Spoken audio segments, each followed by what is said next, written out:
What's good, family? Welcome back to Power After Hours, your favorite power podcast. Chrissy on this side, Jeff on the other, ready to recap Power Book 3, Raising Kanan, Season 2, Episode 8, A House Is Not a Home. Shout out to everybody tapping in with us live on the live chat and everybody listening afterwards on the audio side or watching on the replay. Power After Hours everywhere where you get podcasts and on YouTube. Like, comment, subscribe, share. Let everybody know that we on right now to talk about Raising Kanan. Chrissy, how you feeling today? Feeling good, feeling great. You know what I mean? Ready to knock out another week of another amazing episode of Raising Kanan. How are you? You feeling good? I'm great. I can't complain. Got another dope episode of Raising Kanan to talk about with the people. Shout out to everybody. What up, Jacoby? What up? Share my love. What's going on with y'all? You know, as always, the best power community on the internet, and That's you tapped right. in with us. So definitely got love to you, Ashley Santos. What's going on?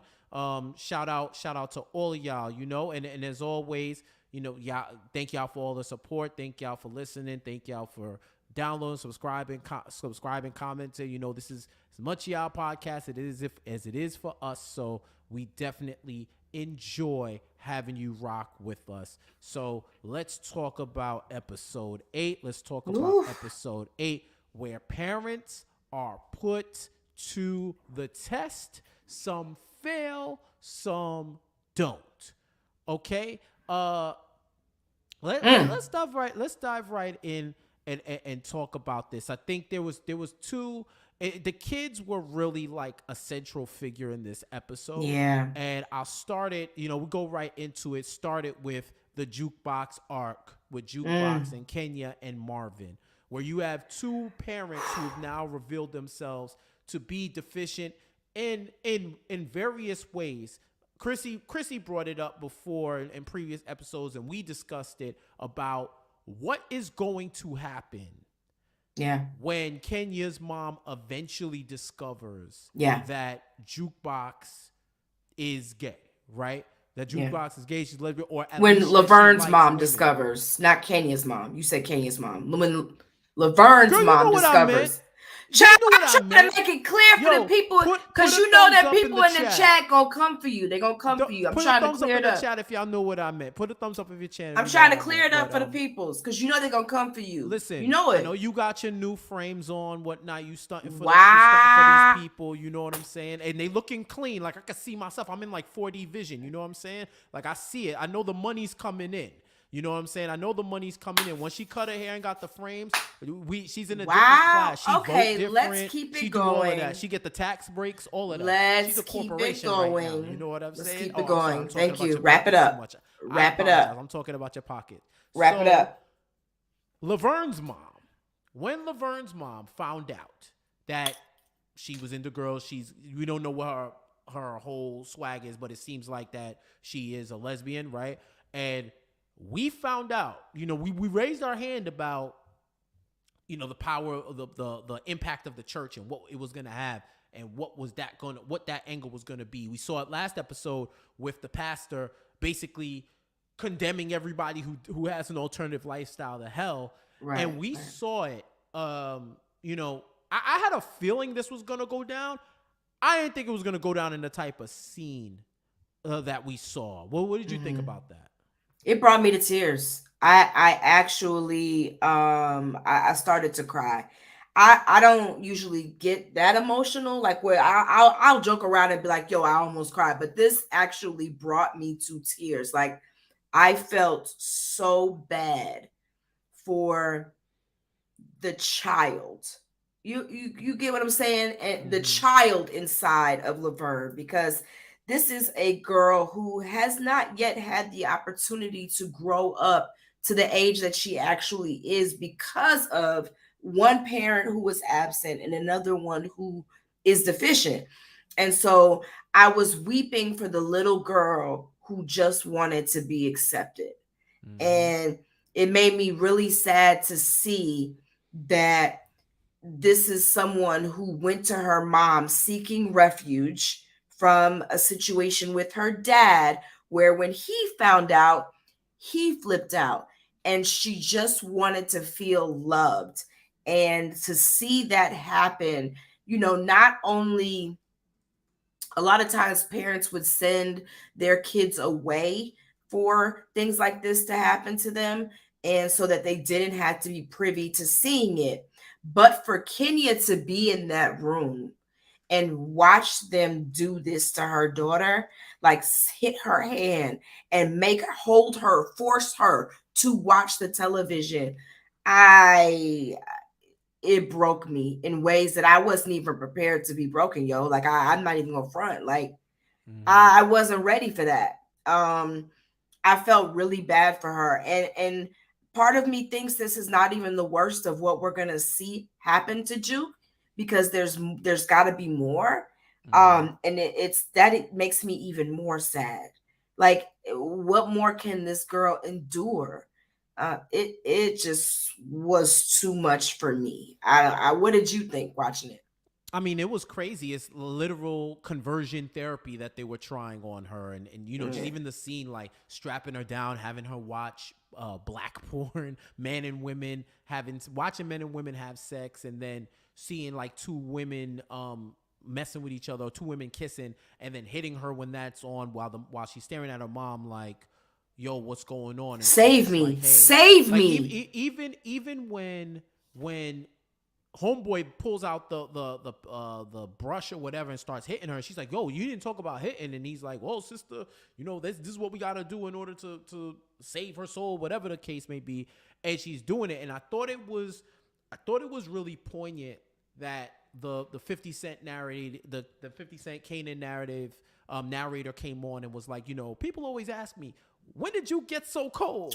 And Right. he's like, it wasn't mine. It wasn't my story to tell, so I never said it. But this is it. This is the Yeah. turning point. And we've been wondering that since season 1. Yeah. What is the turning point that causes Juke to become this stone cold killer who just moonlights as a cop, right? Yeah. What converts her? What causes her? What actually causes her to switch up from this compassionate girl who just wants to live her life to somebody who don't give a fuck about what's going on? And this is the beginning. This is like the beginning of like her origin story Right. towards becoming colder and going towards protecting herself despite whatever's going on. And it was just tough, and I thought the character could overcome it. I actually thought Kenya was going to be upset and kick her out and not want to deal with it. I didn't think that it was going to go to conversion. And on top of that, when you see her looking at Juke when homeboy try to like get her number and she's like approving, I'm Yeah. thinking like, yo, was this all like a plan to try to convert her? Like, yo, send homeboy in, and then Right. if he's successful, then it's cool because he was there. Like the whole How plot did was they there. find out? Because I'm trying That to I don't think. know. Okay, because I was like, did I miss something? Like, where how did they find out that she was indeed um a lesbian? Because she had been going out with this dude that she didn't give off any vibes. Like, there was nothing that told that story. She changed up her clothing, she changed up her hair. Like, Mm-hmm. there was nothing that said anything. She never said anything that may have come off that way. So I Right. don't know what it was that told that story to them as to why they felt the need to take it this far to convert her. But that was never something that anyone should have to endure. And to see this happening even back then and knowing that those things still take place today, it Mm-hmm. is disgusting. Yeah, yeah, for sure. I see everybody talking in the chat asking about when the church folk found out. I see some theories, people saying that it might have been because of the way she dressed. It might have been because there were some, like, back in those days. If they were calling girls like tomboys, right? Like, you acted like a boy, but you a girl, or whatever the case be, like how they would Yeah. say it. But I don't know. For me, it did not click how she knew. We didn't get any scenes that showed like she was kind of like questioning or whatever. I don't know if you consider when the boys saw her and was like, who knew Juke was fine? Because I don't know if she grasped that, like, who's your friends? But there was never anything on the character's face or in the character's actions that showed, hey, I don't know what's up. I don't know what's up with my daughter, you know? And then on another note, you just got her back. You left her life for 16 years. Came back. I don't think you have the right to be judgy. You know, at all. That's the problem with like people who some people who like convert and become like saved and all of that. You feel like that gives you the authority to judge others' lives instead of understanding you got saved for a reason. So why put that judgment on others when people were doing the same thing to you? Like this doesn't give you a get out of judgment free card or literally give you the right to act holier than thou, you know? And especially, you know, your daughter who you ran from had to find you. She came for you. You didn't come back for her. You never even tried to find your daughter. Like, she just, now more than ever, I look at Kenya as the worst. Like, she's a horrible human being. Everything Marvin said about her, I agree with. Like, and I didn't even think about that part. Like, Laverne had to come search you out, and you did this to her. Like, and you could just see in her eyes when she looked at her mom that she was crying for help. She was crying to be saved in that moment. For somebody to step in and say, this is not right. Nobody did that. Nobody said this is a child. And I think what old dude was hitting her with looked like a damn spoon. And I was like, this can't be right. Now, I know there was times my mom, like, you know, she got a little upset. She was cooking a little rice and beans. She might have popped me with that spoon. You know what I'm saying? Allegedly. But that gonna do? That ain't it. You gonna call the number after all these? Listen, I'm a friend. Okay, when they start knocking on that door. But I'm just saying, I just didn't like the way it was handled. But I am interested to find out how her mom found out, because there's no way they can leave that gaping hole in this process. There has to be something that happened. So I feel for Juke, man. For sure. Going to the comments, Eunice says, I think her mom went through the same thing and believes she's saved and thought she could do the same to Juke, because how did she pick it up? Yeah.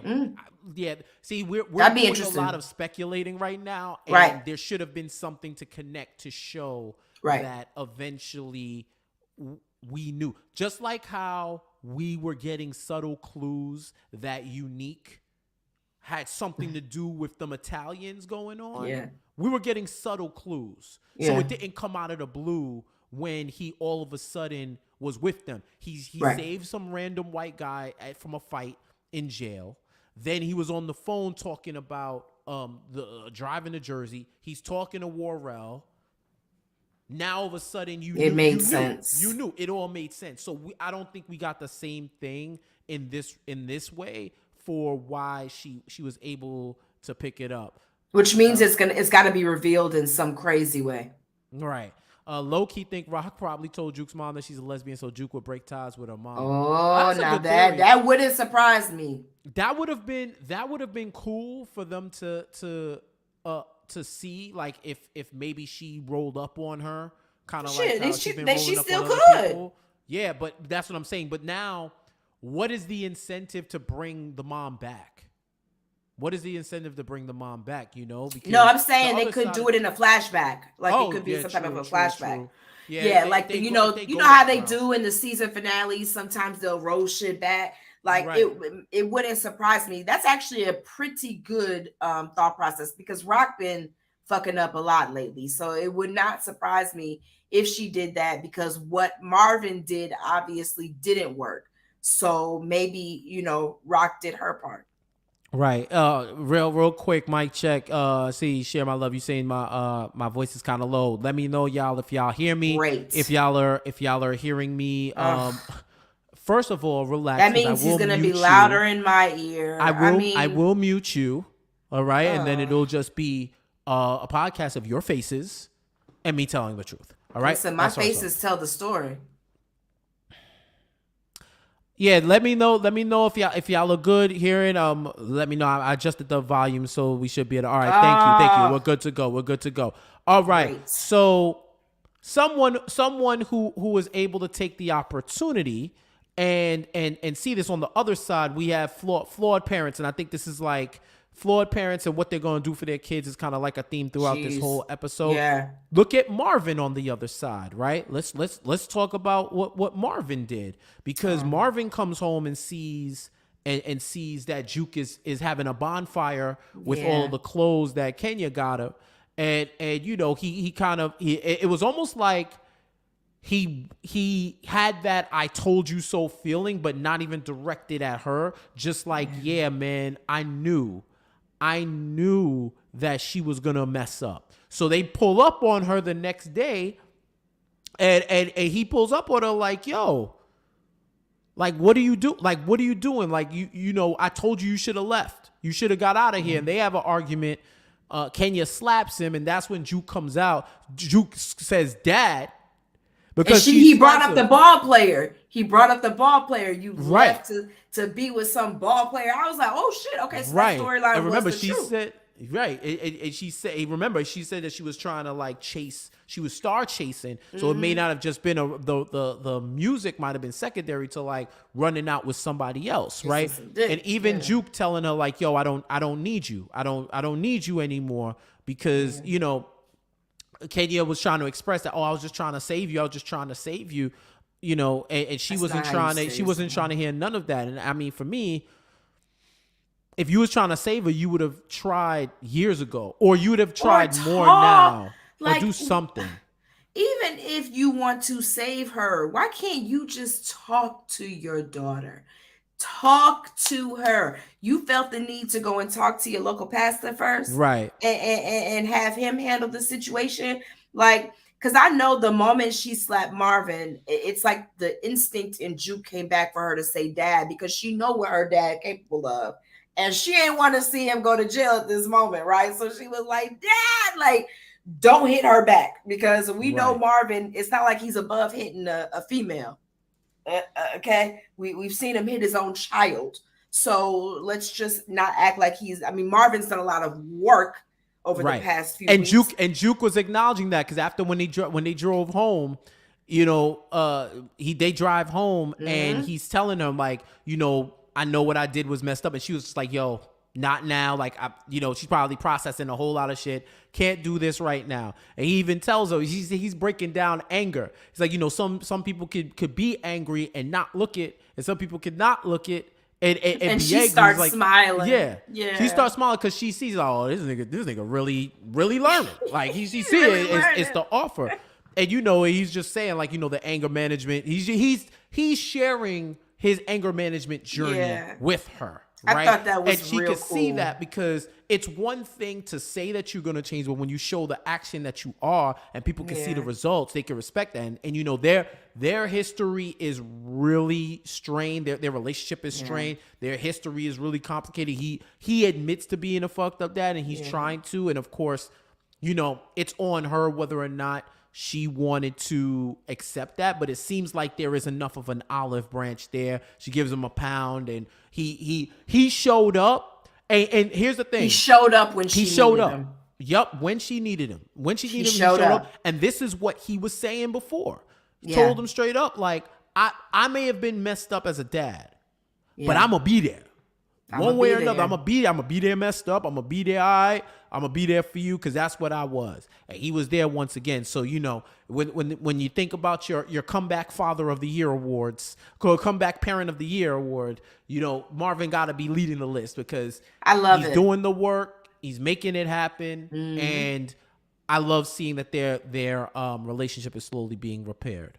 Yeah, he did a good job, and I thought it was good to see them have that conversation, and, you know, her have that smile, and, you know, she let him know, like, we can definitely have this talk, just not today. Like, today's not the day. It's been a real heavy day. I will say, Juke got her braids back mighty fast. Okay, sis went from a perm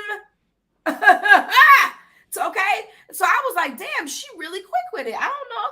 But yeah, I was really proud of him to see that growth. But what got me is when he was like, I'm gonna hit you. He was like, and when she got out the car, he grabs a cigarette. He was like, this nigga gonna say I'm gonna hit you. Like, Yo, he's that talking, was hilarious. he's talking to himself. Like, Yeah, what's you wrong slow, with you? weird nigga. You don't talk about I'ma hit you. I'ma What's hit wrong you. with you?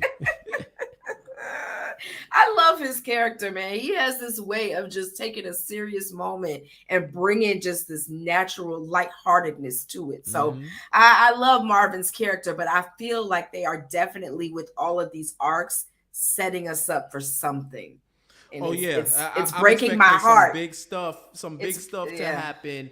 It's Towards the end, and we don't know. Yeah. Power After Hours, your favorite Power podcast. You are tapped in to the Raq and Kanan season 2, episode 8 recap. Excuse me. A house is not a home. Shout out to everybody tapping in the chat. Martin asks an important question.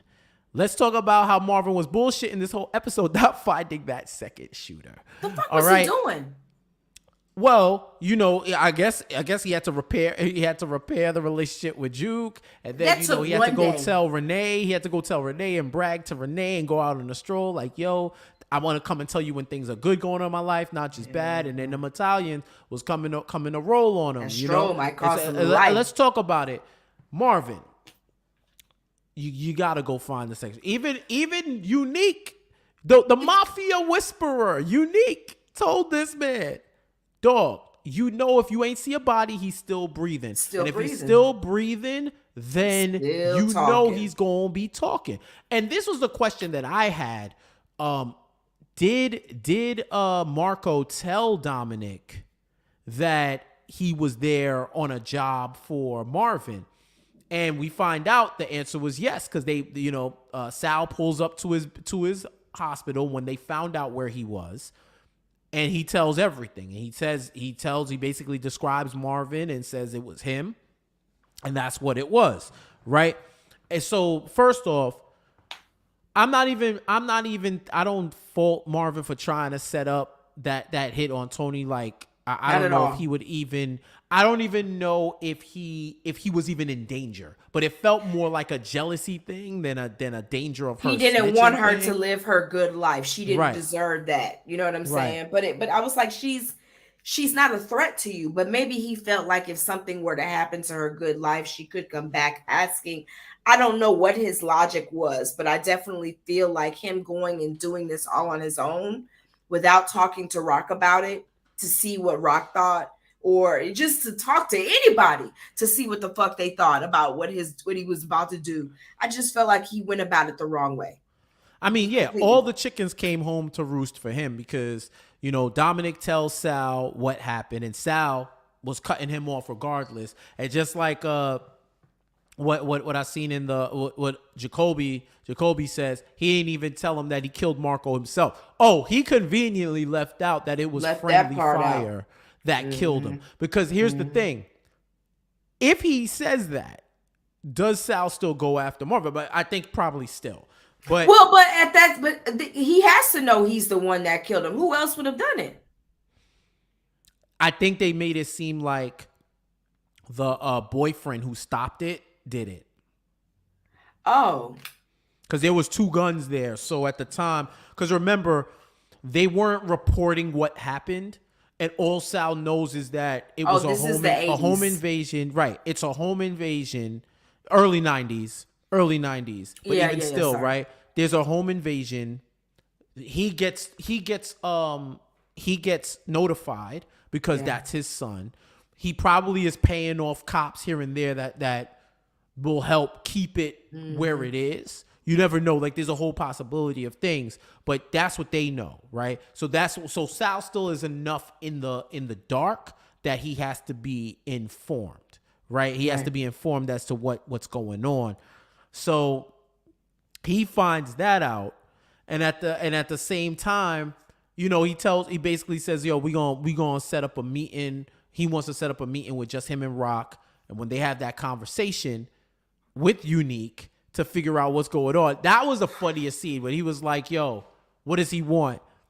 And Unique says, ask Marvin. And Ask Marvin him. is like, I don't even know. He's like, you Chokes on know this we damn know. cola. Yeah, Like, he was like, you know we know. You better he tell was your like, what sister you what you mean? did. Ask me. And he was like, come on, man. The way Unique just does it, he was just like, come on, man. We really finna do this. Like, Right. Like, no, we're not doing this right now. Like, well, you better tell your sister what you did. tell And her what you did. the minute they were like, yo, you heard about the thing in Scarsdale, and Lou, who got mad time to watch the news. Lou Talk about, I got saw it on the so much news. So time. much time. Do everything but sell them drugs. That shit out in Lou talking Scarsdale? about, right. Yo, he's like, oh, I seen it on the news. It was everywhere. He's like, yo, that was Marco's son. I hired him to take down whatever Tony. And Rock was just like, nah. Yeah, no, like she because could it not takes believe. Unique. Unique puts the pieces together. Unique was like, yeah, so it was that white boy. That white boy is whatever Baselli. That's Margot Baselli's son. And as he's putting the pieces together, you see Rock's face just getting worse and worse. And I'm just like, yeah, Marvin really fucked up this time. Like Marvin done fucked up a lot of times, but this one here, it's got a lot of ramifications behind it. Yeah, he tried to find him by like calling up people and calling up the hospitals and That trying to wasn't get the enough. information, which wasn't going to happen. I'll say the reason why I feel like he was like hustling backwards. How many hospitals would be in the area where you wouldn't know to find it? Now I know, this is early 90s, so MapQuest and all of that ain't out yet. If you're calling up a hospital, you could call to see if there's any other hospitals in the area, right? It only had to be one. That was a small ass rich white town. He only called one. And so it's just like, and the way he asked the questions, nobody's ever going to tell you the answer to those. You know what I'm saying? Like Marco Baselli probably literally just walked into the hospital and looked in every room and found this dude.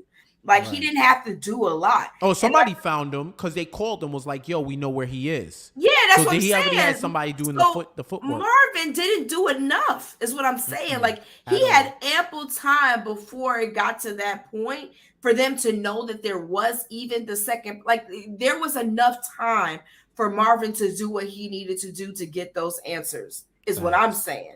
Like you should have been took care of that dude. Been shut him down. I agree.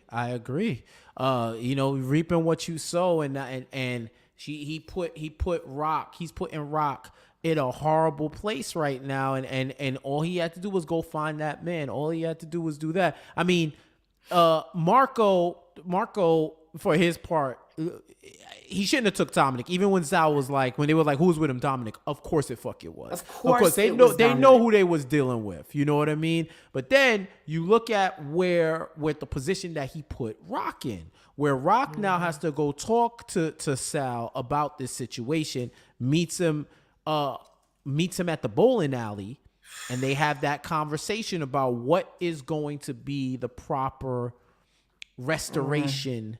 For what happens, and Sal says your brother has to go. That conversation was crazy wild, and I actually don't like the way Raq handled it. I mean, I get it, and I was really glad that they used Baselli to bring this conversation to the forefront. Like he was like, what is it with you? Mm-hmm. Like, is it you feel like you got to act like this macho, Camacho because you dealing with a bunch of men? You're a woman in a man's game. Like, why do you feel like you have to be so hard-headed? Because, all he wanted was for your brother to be gone. And what he said that I think really might have set Raq off was like, if I really wanted to make you suffer for this and do what was supposed to be done, is I should be asking for your kid to be dead. Right. That's the only way that this would be right. But because he's a kid, I'm not going to do that because they are loyal to their code about not killing children, not dealing with children. So it just was really messed up that I feel like Raq came into it with this. She just was way too like hell bent on acting like her side was the right side. Marvin fucked up, and I get it. You can't go in and say Marvin fucked up, but you got this man here saying, I know my son was a fuck up. Like he had his issues, you know what I'm saying? But he didn't deserve to go out like that. Right. That ain't how he was supposed to go down. So, if Marvin had to just come and talk to me, is what Baselli said, we wouldn't even be sitting here right now. Like this wouldn't even be a thing because it would have been handled properly. But he Right. went around me and went behind my back and spoke to my son directly. Marvin fucked up in so many different ways. Like there's no way that he wasn't going to ask for Marvin's head. And so I get Raq can't just give him up, but it's like you didn't have to come into it like that. Yeah. Yeah. And it's been that brash type of swag that she's had with him from day one. It worked out at one point where they were able, he kind of liked it from a business standpoint, but knew like, yo, this is going to be business from that point. She don't realize the only reason why she got that deal was because of Unique. Right. Unique. So for all of this posturing that she's doing, it's not really working. And I think she's going in with no negotiations on the table, no negotiating skills. It's going to be win-win for me, and whatever it is for you is.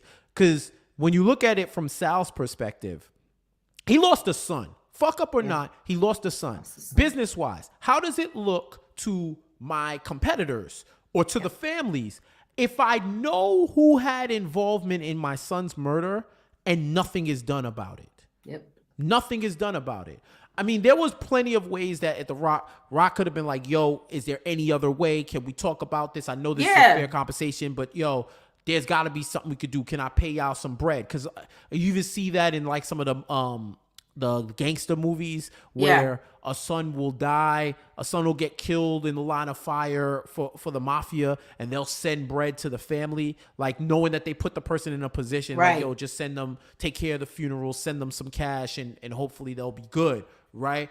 Like they could have tried to work something out, but it's like Raq doesn't think past certain moves when it comes to this specific deal. A lot of the deals, it's her truth, her way, or the highway. She didn't stop for once to consider, are they going to retaliate? Are they going to come after my family? He was ready for her to say no. Right. That's the crazy part. And put the call in ASAP. He had the people in place for her to say no. This man already was scoping your shit out. Like he was 10 steps ahead of you. Like they have been playing defense this entire time, Raq. Like while these guys are playing offense and you sitting here on the ropes and you can't win because they are 10 steps ahead of you. She was never going to win this battle. Like her attitude was wrong. Her stance was wrong. The way she's handled Unique in this thing has been wrong. Like all of everything she's doing is not adding up for Baselli. And at the end of the day, it's going to end up with all of them dead if she don't figure this shit out. Man, and we get into that point, like, Marvin got shot at. Of course, they hit us with the monster cliffhanger, so we don't know what's gonna happen. And of course, in the previews, they don't show him, so they leave out all the parts that Marvin is in, which is hilarious, right? So but I feel like it's I don't know. I feel like they've been giving us Marvin's story arc in a way that can close him out. Like, he was this mean, brash, like, you couldn't tell him nothing. He didn't know what was going on. He had anger issues, to now working through that, like getting through the courts. And he finally figured out a way to get to Juke, right? Like she's smiling, she's dapping him up. And I feel like if there was any time for Marvin to go out and everything was looking right in the power way, this would be it. Yeah, I can see that too. It's like the minute he figured it all out, then it's time to go, right? Yeah. It's the cruelty, big cruelty of life. And even looking back on that conversation again, to tell him that her and her brother don't owe him shit. That was it's like not only are you rejecting his which in their world, that's probably the fairest you're going to get for real. You're not even trying to think of alternate options. You're not trying to think of alternate options. He disrespected his son in the grave. Like that is like the ultimate like slap in the face to say, I don't owe you shit. The way Right. she said that, yo, she lucky she didn't die right there in that bar. Like that's how I feel, because that's what she was owed. Like, he just lost his son because Mm-hmm. your brother hired an unnecessary hit. Tony's death was not necessary in this moment, in this time.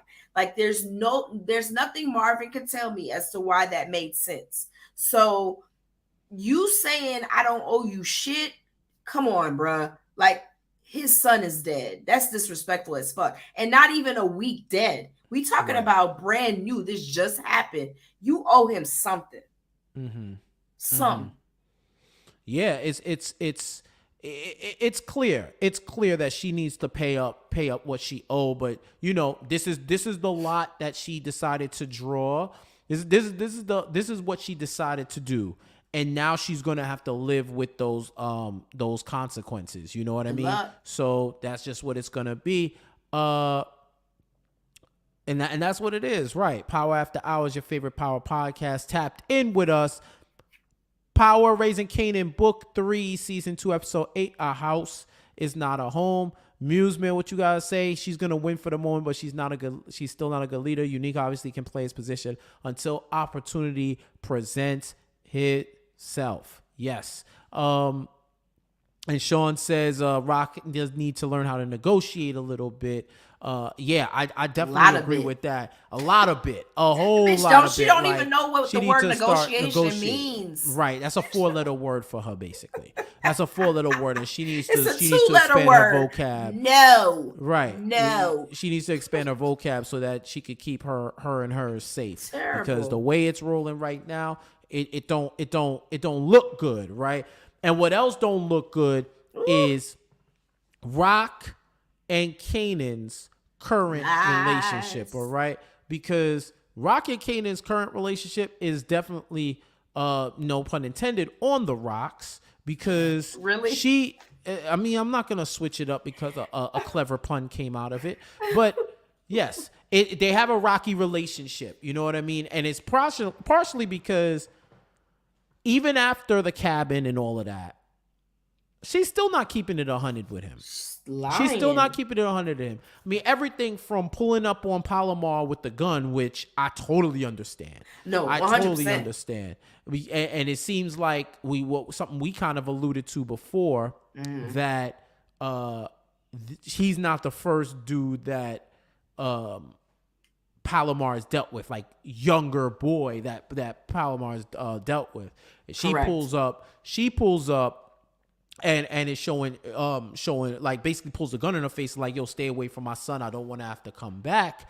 And Kanan hears that and is like, yeah. He tries to tell her, yeah, my mom ain't gonna do nothing to you, but she ain't trying to hear none of that. So he's mad that his mom shuts that down.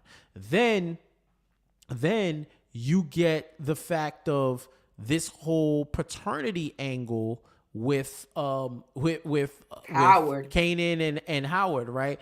And I thought it was just hilarious how Famous is in the middle of this, even when he's tried not to be. First of all, if he would have went to school, he wouldn't have seen Kanan's mom come through and pull out the heat. And his recap was hilarious. He was like, yo, she woke me out of my sleep. I saw you pulled the toast out. She walked by him talking about go to school, right? Which he hadn't been in for 2 weeks, but whatever. And it's like, dang, they don't call your parents back then. But I guess remember his mom kicked him out. His mom kicked him out the house, so she's nowadays like, you go to jail for that shit. Oh, big jail. Yeah, you go to jail. Big jail, right? So you have that. Then you have Famous going through this man's bag, just nosy going through this man's bag, talking about, I thought you brought something for me. I'm like, Famous is definitely one of those friends who crosses lines, and you're like, yo, why are you like this? Why are you actually like this? But when he does it, he tells him like, yo, what is that? You got daddy papers on you. And he's like, K Stark, and I see MB. Who's MB? Is that DEFCON? He's asking all the questions, and my question is, why are you looking through this man's bag? Like, what are you doing? MB, who the hell is it? MH. You messing up. Y'all, can y'all hold Jeff accountable in these comments the way y'all be holding me accountable? Because who is MB? Who is it? Yeah, you look at you M-H. MB is Michael Beasley.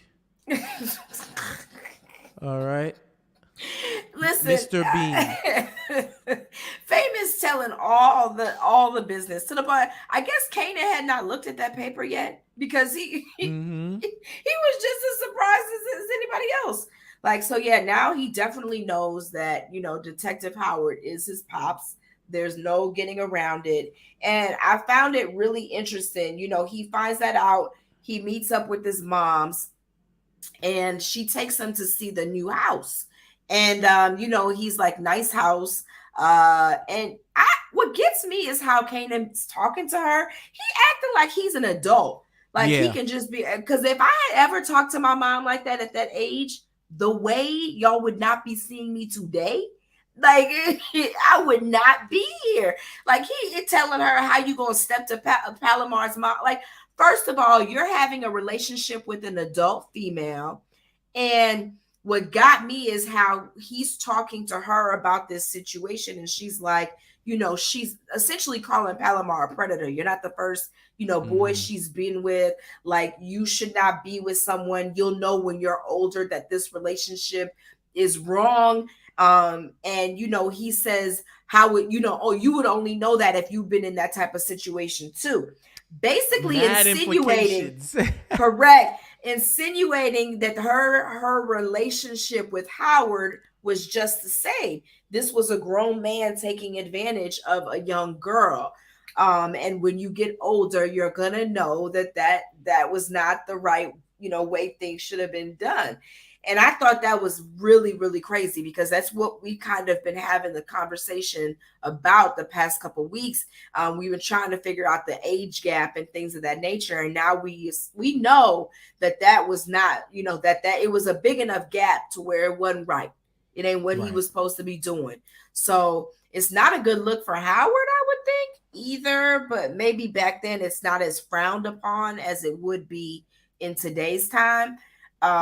So yeah, I just didn't like the way Kanan was speaking to his mom. Like, I feel like I was shocked that Raq took it more easy on Kanan than she did on Basili. Like, how? Well, that's her son. So I definitely get that. Like, she's still trying. What Haitian household did you come from?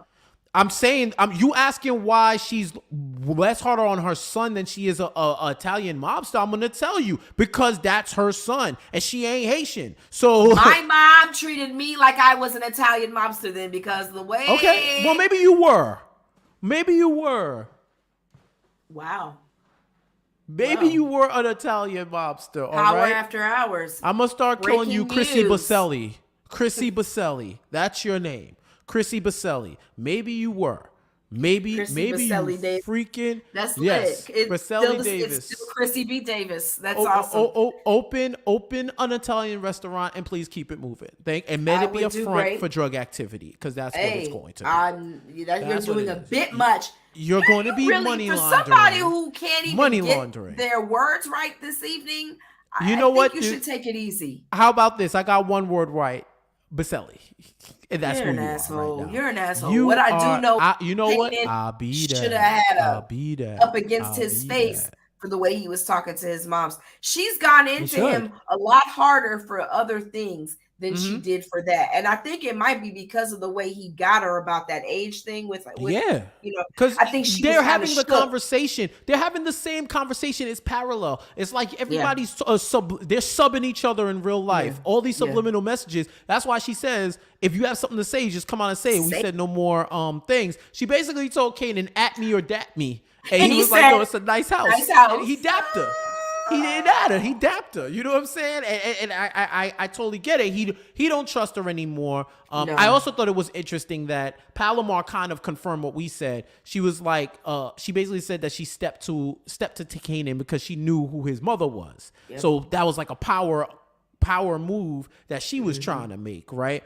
But he leaves. Gross. He tries to go over there. He ends up going to Howard's crib because he needed a place to stay. Howard, he's kind of like, yo, whatever. They're having like a regular conversation. It's just all weird. And when he reads the paternity test, he sees, yo, this is my pop. Like, it is. This is what this paper is saying. This man ain't been lying. So what the hell is there to think?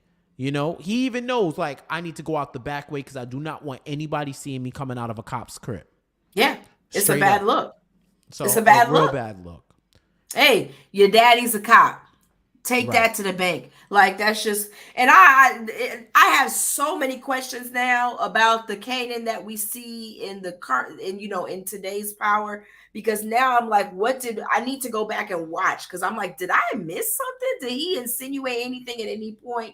Like, I just have a lot of questions as to the Kanan that we saw, you know, the 50 Cent play versus the Kanan that we're seeing now knowing that his dad was a cop. Right. Very interesting to me.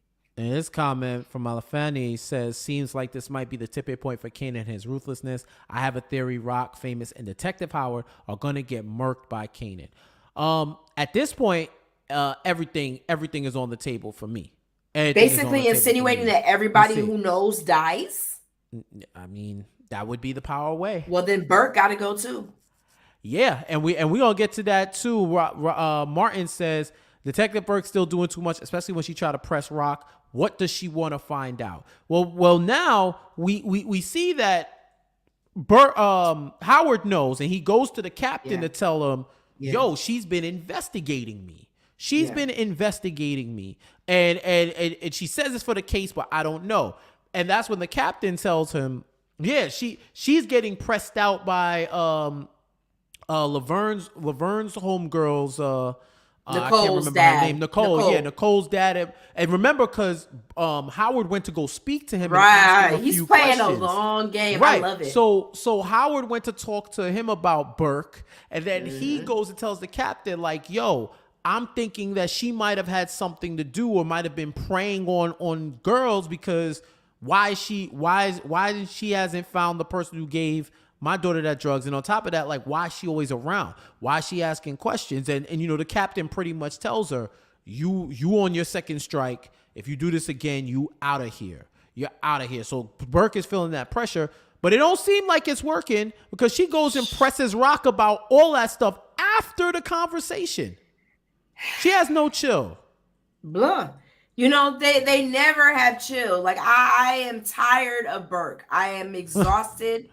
It's like, you know, I hate to say it, like, if you ain't black in the Power universe, like 9 times out of 10, you literally don't survive. But Tommy is like an anomaly. Like, I don't know how that man made it. I mean, Sax survived. Sax, they done changed him up. Sax about that life. But he still survived, though. It's rare. It's rare. Okay, that's 2 people. Seriously. Burke gotta go, is what I'm saying. She knows too much. She in too many people's business. You now have a cop who you are investigating, your partner who you are investigating. And I love that he said that to his captain. He was like, you know as much as I know that you don't like when there's another cop looking at your jacket. Like, no cop should be investigating another cop. It's just not what one should be doing. Burke is fucking up left and right because she's not covering her tracks. She just out here acting all brazen, like she can just do whatever the fuck she want to do, and ain't nobody gonna say nothing. So I think it's only a matter of time before she gets offed. And something tells me it's going to have to do with Howard and Raq. You know, they're going to want to keep their secret as, you know, as quiet as possible. And we already know that Howard has brought information to Raq in the past. You know, One Eye, he didn't too much make it. So, like, you know, and Scrappy's mom wants answers too. And she tells Kanan, like, if you don't find it, I will. And I think that's also a reason why Kanan doesn't trust her, because he knows. He said it. He said, you know, she told Kanan, you know, my son would not kill himself. You know that. I know that, and you know that. And how was Raq rolling around here if she did love him, like Kanan said, like, yo, she loved him like he was his own. He was her own. He say, if she did, then why is she letting the killer walk calm out here? Like, that doesn't make any sense. So He if she said ain't it's gonna find because out, the I police will. said he shot Right. himself. And Like he you should. believe that. Like you believe, and she not for the play. You know what I mean? So she knows. She knows. And then even with him, he pressed her about it before. And he knows his mom is capable of killing close people because she killed D Wiz. She She got D killed D Wiz Wiz. killed. And he probably still don't even know that Lou was the one who pulled the trigger, right? He definitely But don't know that. he don't know.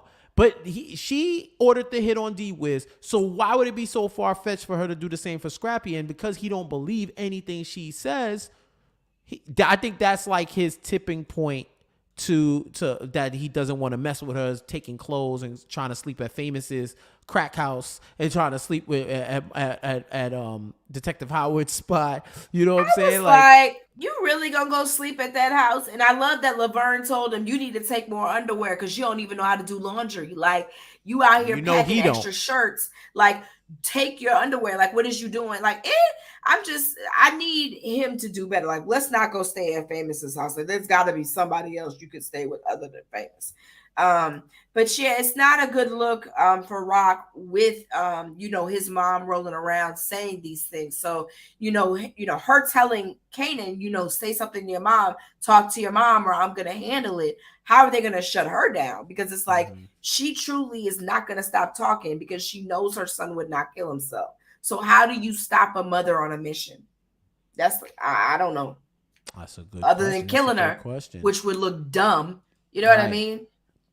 Huge mistake by Howard. Jesus. And yeah, I see you, HFG, saying Scrappy's mom pulled up like she was a G. Like even Kanan was like, "Yo, somebody was trying to shoot me," and she pulled up on him crazy like it was a drive-by. But she was lit. She was out there, right? So that some last notes. Lou is the worst record label exec in history, but he is getting his spins though. He had to pull up and put the toast in the DJ's mouth to do it. Work. And they found Crown Camacho's body, so we don't know what's going to happen with that. So a lot of stuff hanging in the air, and what they're going to do with these Italians. Chris, you got anything left for the people? I mean, we got some stuff going on with Big Dude too. What's his name? Cartier.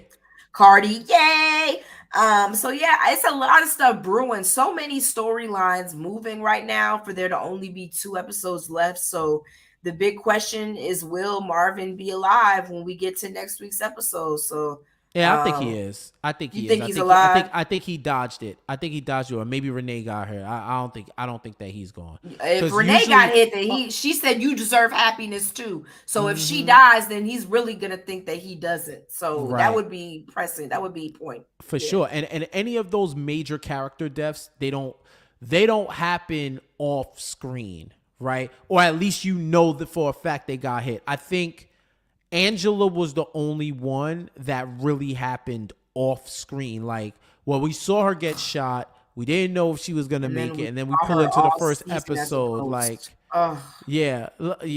It was she became a hallucination. And then they said, oh, she's out of here. She was pronounced dead. So that was the only one. But past that, it's more of, it's not the norm. So we're going to see. We're going to see. That another strong episode. Can't wait. We got 2 episodes left. It's gonna be crazy out there. Thank you so much for tapping in with us live, Power After Hours fam. We got mad love for you, audio fam who catches this everywhere where you get podcasts. Thank you for locking in as well. You got any questions, send that over to powerafterhourspod@gmail.com. Checking this out on the replay, definitely keep commenting. Send all your comments. We'll check them out and we'll answer everything. We'll be tapped in with you there. Chrissy, where can they find you on the socials? Find me everywhere at Christy B. Davis, especially on the TikToks. Your girl is locked in. I am actually TikToking it up in these streets. So please follow me over there at Chrissy B. Davis. Hide the wife and kids. Chrissy it's real Davis out here because Chrissy is lit. Talk. Yeah, I mean, I done left everything behind. Like Instagram, what? Like I am in the ticks of Tox land. So yeah, what about you, Jeff? Where you at? Enough. Where you at? I'm Jeff J Says, all social media. Power After Hours is on Instagram and on Twitter. Same name, same hood. It's all good. This is what we doing. 2 episodes left. Can't wait to tap in with y'all next week. Thank you for joining us, and we'll talk to you next time. Peace.